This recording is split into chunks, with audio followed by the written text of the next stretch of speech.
I'm Nadia Belchik with Georgia Hollywood Review TV, where we look at people in the film industry in Georgia.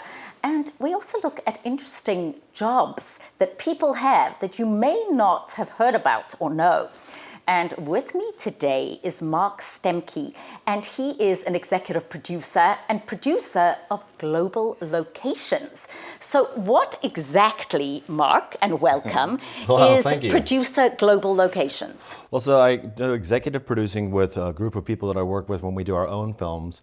When I do the locations, I'm usually hired from like Paramount, Universal Studios, something along those lines, where I would find mansions, high-rise buildings. It could be anything from hotels, restaurants, and that's what I do when I'm here in Atlanta mostly. So I'm like a liaison in between the property and with the studios themselves. So tell us about a project that you've worked on that you love being part of. Well, just this past year I did What Men Want, which was a fun project because there's a lot of different celebrities that were coming in and on and off the set. Did a big, beautiful home out off of Paper Mill Road, and then we also did a high-rise downtown. So it was 3 floors, but it was kind of one thing that was interesting about it is like how they put it together. They used the Porsche building, but then this is also the Proscenium building, but in the movie it's only one building. Now it's fascinating, Mark, because here you are talking about locations. Are there some things that you look for specifically in places that are user-friendly for film locations and some things that we should not shoot here? Definitely. Sometimes like if there's a steep driveway to go up, or depending on where the trucks can come in to be able to bring in the products, whether it's the cameras, the lights, the equipment, and that sort of things, because that can be a complicated mess actually.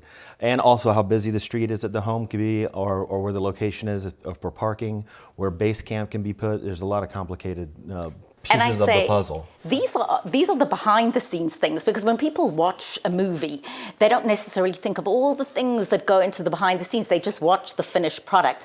What's the biggest disaster that's ever happened to you?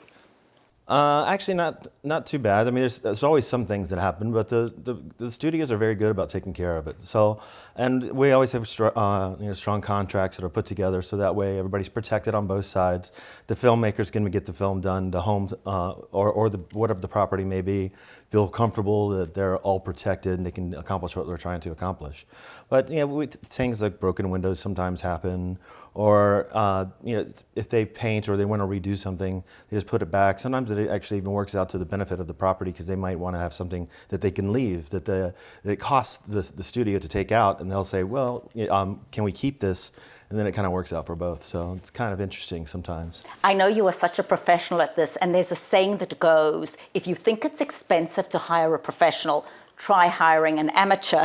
And I was thinking about hiring somebody like you who really knows and does their homework. How do people reach you? Anybody who's watching who's either interested in working in this industry, or who's looking for a location for a film, or who wants to use their property as a location?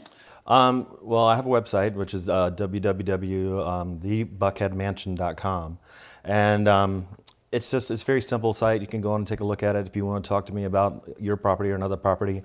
Usually I keep it very private, so when I talk to the studios or the individuals, I protect their privacy as well. So it's interesting that it's the buckheadmansion.com. Is that one of the locations you use?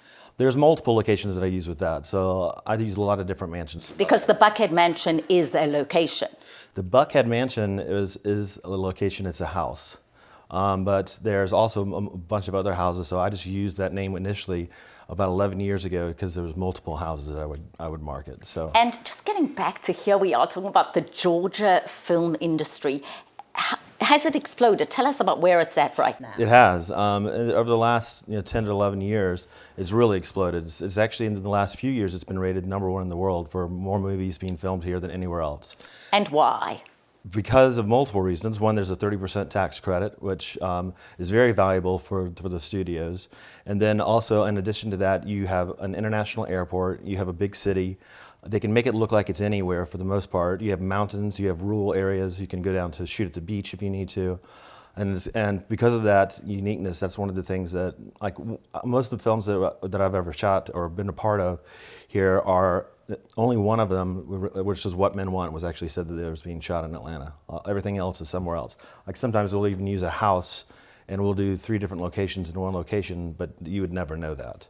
So the location specialist, Mark Stiemke, executive producer, producer Global Locations. It's been a great pleasure. I'm Thank Nadia you. Felczyk. This is Georgia Hollywood Review TV, where we get to meet remarkable, interesting, fascinating people doing fascinating things for the Georgia film industry. They were five. And Mama said his words. Oh, so many times. Thinking you knew better than the other guys. Riding on backbiting and get away with lies. No matter what it takes, who is gonna cry? The only thing that matters is you get